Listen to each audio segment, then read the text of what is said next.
Du coup, maintenant, on va passer à la rubrique qu'on attend tous, même si la tienne était très bien, Merci.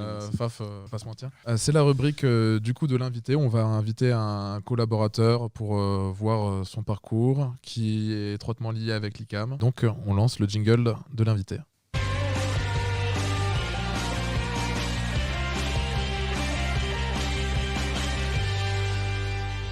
Et donc aujourd'hui, on reçoit Louis de Montetti. Donc c'est la troisième fois qu'on vous présente, mais je vais revenir un peu dessus. Jamais assez. Donc on vous connaît surtout pour être l'ancien directeur du site de l'ICAM de Toulouse. Mais vous n'avez pas fait que ça. On a vu que vous étiez assez à l'aise là tout de suite parce que on sait que vous avez aussi eu des petits passages à la télé comme Nicolas. Et justement, on a retrouvé des petits extraits si on peut les regarder maintenant.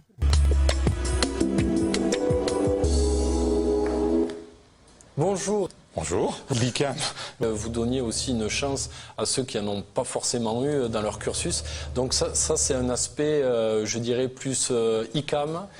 Exactement. Alors, qu'est-ce qu'on fait, qu'est-ce qu'on exerce comme métier quand on sort de l'ICAM? il sait faire beaucoup de choses, mais il ne sait pas le faire. Du coup, combien vous avez d'étudiants aujourd'hui sur votre campus? Donc sur Toulouse, on a un. Ah. Bon, j'aimerais bien qu'il y en ait plus, mais parce qu'il y en a 6 sur l'île, donc on devrait pouvoir en faire plus dans les années à venir. Ça va monter en puissance, et normalement, d'ici 2 ans, on aura 10 étudiants. Ingénieurs spécialisés dans quoi? Qui sont des psychologues, des sociologues, des philosophes. Très bien. Bon, en tout cas, merci beaucoup Louis de Montetti de nous avoir fait découvrir l'ICAM pour ceux qui ne connaissaient pas encore. Et moi, je vous dis à la semaine prochaine. Merci. Bon, c'est un vieux reportage. Qui est plus forcément d'actualité. On est plus de 10 aujourd'hui, il me semble. Donc, 14 même 14. plus, il me semble. Hein. Un peu plus peut-être, ouais. Ouais, vous êtes en train de faire des fake news là, avec ça, hein. Vraiment, ça va être bien. Ça. Louis, on va revenir un peu sur votre parcours parce qu'il est quand même assez intéressant. Tout d'abord parce que vous avez commencé à l'ICAM, à Lille. Vous avez été diplômé en 1981. Est-ce que ça a beaucoup changé aujourd'hui l'ICAM depuis 1981 ? Oh ben, heureusement. Hein. Vous imaginez, on était 70 par promo. Maintenant, il doit y avoir 600 ou 700 ingénieurs qui sortent chaque année. Heureusement que ça a changé. Quoi. Mais oui, effectivement, ça a changé. Après, ça reste l'ICAM avec un certain nombre de choses dont vous avez parlé. Hein. Donc, l'esprit un peu d'entreprise pendant l'école, l'amitié, la convivialité, le contact. Puis, voilà, des choses en termes d'entrepreneuriat comme on a aujourd'hui. Voilà, ça existait déjà à l'époque. Fameuse nuit ICAM, par exemple.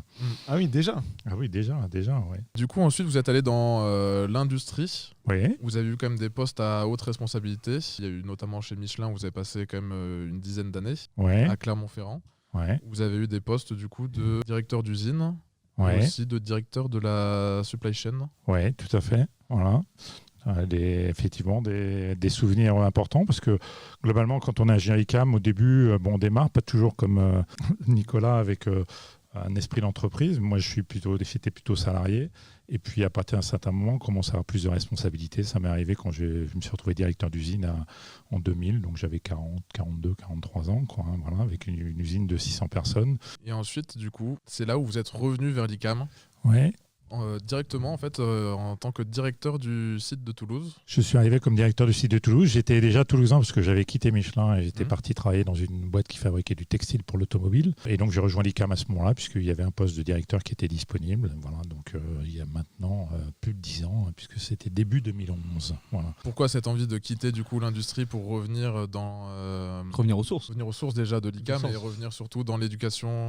En fait, quand on travaille dans l'industrie, on a la possibilité de produire des super produits très très intéressants. S'occuper d'hommes, c'est même pas mal, quoi, hein. Quand on a fait du management et beaucoup de personnes, c'est très intéressant effectivement de s'occuper de jeunes comme vous là, qui arrivent à 18 ans, qui sortent à 23 ans, qui sont un avenir, qui ont beaucoup d'espérance et de faire en sorte de les faire grandir. Moi j'ai fait beaucoup de management, j'ai eu beaucoup d'équipes sous ma responsabilité et de voir les gens évoluer quand on est manager, c'est super. Et donc on retrouve la même chose quand on s'occupe d'une école comme l'ICAM, quoi. 2017, vous passez la main au directeur Jean-Denis Fadiz. Ouais. Et vous devenez du coup responsable du développement de la formation professionnelle voilà. ICAM sur plusieurs sites, donc en France, en Inde, au Cameroun. Comme on dit, worldwide, c'est-à-dire sur l'ensemble des activités de l'ICAM à l'étranger. On voit du coup tous les sites de l'ICAM dans le monde. Ouais. Donc c'est assez intéressant de vous avoir pour ça parce que les différents sites de l'ICAM Dans le monde, on n'en parle pas forcément. On connaît bien ceux qui sont situés en France parce qu'on a quand même pas mal de relations avec eux, notamment sur les intercams par exemple. Mais les différents sites à l'étranger, on n'en parle pas beaucoup. Donc est-ce que vous pouvez nous donner plus d'informations comment ça se passe sur place? Quel est le diplôme qu'ils obtiennent, etc. En fait, la première expérience de l'ICAM à l'étranger, c'est sur Pointe-Noire. L'ICAM a ouvert une école d'ingénieurs sur Pointe-Noire Douala. Donc deux premières années à Pointe-Noire, trois années suivantes à Douala. Sur le modèle de l'apprentissage, globalement l'expérience de l'ICAM. L'ICAM avait un peu l'expérience d'avoir quelques étrangers qui venaient, mais s'est rendu compte que ce qu'il fallait pour ces pays-là, c'est former localement des locaux, en local, avec l'industrie locale, pour l'industrie locale, avec les Africains. Et il se trouve aujourd'hui, par exemple, que si on regarde le site de Douala, il n'y a que des Africains, enfin que des Camerounais qui enseignent. Et globalement, la plupart des ingénieurs qui sortent s'insèrent professionnellement dans le pays. Voilà, ce qui est même mieux que des écoles qui font venir des gens de l'étranger, qui restent ensuite dans le pays, qui développent la France ou qui développent les États-Unis ou qui développent d'autres pays, mais où les retombées sont finalement assez faibles. Quoi, voilà. La fuite des cerveaux. Et donc ça s'est fait, je pense, la première promotion a dû sortir en 2008. Fort de cette expérience, d'autres pays du Sud ont dit l'ICAM, vous faites des trucs pas trop mal, est-ce qu'on ne pourrait pas faire autre chose? Ça a été le cas donc, avec le Brésil. Il n'y a pas très longtemps, puisque ça doit faire 1 an que ça a été ouvert. Quito bientôt, on a eu la RDC, dont je me suis occupé pendant 18 mois. L'Inde, en 2012, voilà, à Chennai. Voilà, et donc aujourd'hui, il y a un développement plutôt dans les pays du Sud, puisque justement, c'est des pays où, pour le développement local, on a tout intérêt à ce qu'il y ait des formations d'ingénieurs à la mode française, c'est-à-dire généralistes, pour les développements locaux. J'ai vu aussi que vous aviez fait le développement d'un projet à Kinshasa. Oui. Kinshasa, c'est donc en RDC, c'est la République démocratique du Congo, où là, il y a une formation qui a démarré il y a maintenant 18 mois et qui va former des ingénieurs en 6 ans, globalement 4 ans, l'équivalent d'un bachelor, plus 2 ans de master. Il y a tout à faire. On arrive dans un endroit où il y a un terrain et puis il n'y a rien d'autre. Les locaux ont été faits déjà les locaux, il y avait quelques locaux qui existaient, qui n'ont pas mis de démarrer. Et après, il y a des projets de développement, et dans les projets de développement, notamment la construction de locaux, de résidences, enfin à la mode ICAM. Voilà. Et donc les diplômes qui sont donc attribués aux étudiants sont des diplômes qui sont agréés en France aussi, ou c'est propre au pays? C'est d'abord propre au pays. Parce que à partir du moment où on a un établissement local, il faut forcément avoir une reconnaissance de l'État local. Mais par exemple, Douala a été reconnu l'année dernière comme étant un diplôme qui est reconnu par la CTI en France. Et les professeurs, les collaborateurs, vous les recrutez sur place? Au début, quand on démarre, et c'est le cas actuellement, il y a des Français qui viennent, et on aime bien les ICAM parce qu'ils connaissent l'ICAM de l'intérieur. C'est le cas de Clément actuellement sur la RDC, qui est arrivé au mois de septembre, qui est en 2020 et qui a décidé de passer une année à donner un coup de main, et donc il s'occupe de toute la pédagogie, le démarrage du Fab Lab et ainsi de suite. D'ailleurs, s'il y a des dernières années qui sont intéressées, vous pouvez vous manifester.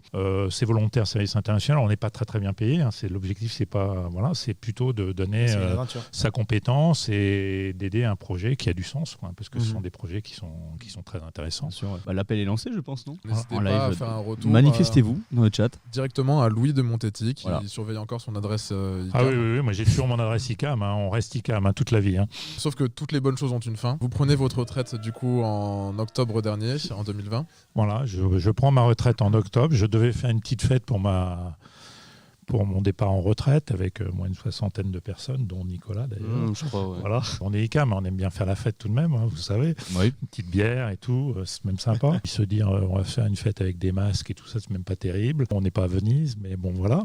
Et j'ai annulé. Et puis j'attends avec une grande impatience le fait de pouvoir le faire. Peut-être 1 an après, on verra. Voilà. Qui sait? Comme je connais bien l'ICAM de l'intérieur depuis un certain nombre d'années, j'ai proposé d'animer la province sud et Dom-Tom des ICAM pour s'occuper aussi bien des étudiants que des alumni du club ICAM Entrepreneur avec lesquels on se retrouve avec Nicolas. Tout ce qui est relation avec l'ICAM, dès qu'il y a besoin de faire des témoignages, de venir. Vous avez eu le cas en début de semaine avec Simon et Marie pour les intégrer, puisqu'ils étaient 2 pour les intégrer. J'ajouterais un point important, c'est l'importance du réseau. On peut se soutenir, et je pense qu'il y a beaucoup d'ICAM qui se soutiennent. La preuve, c'est Nicolas, un des points, et tout de suite il a pris des apprentis, il a pris pris des stagiaires et je pense qu'il y a énormément d'ICAM qui sont prêts à donner un coup de main à d'autres ICAM ou aux étudiants. Voilà.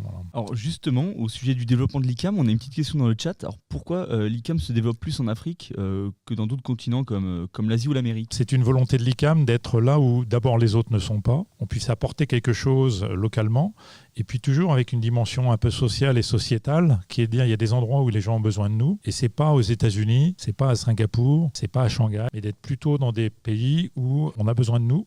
Et globalement, on y va quand il y a des jésuites qui nous disent venez, vous faites des trucs bien en France, vous pourriez peut-être faire la même chose chez nous. C'est super, j'ai pas eu besoin de poser de questions sur toute la partie alumni. Vous avez déroulé tout le film.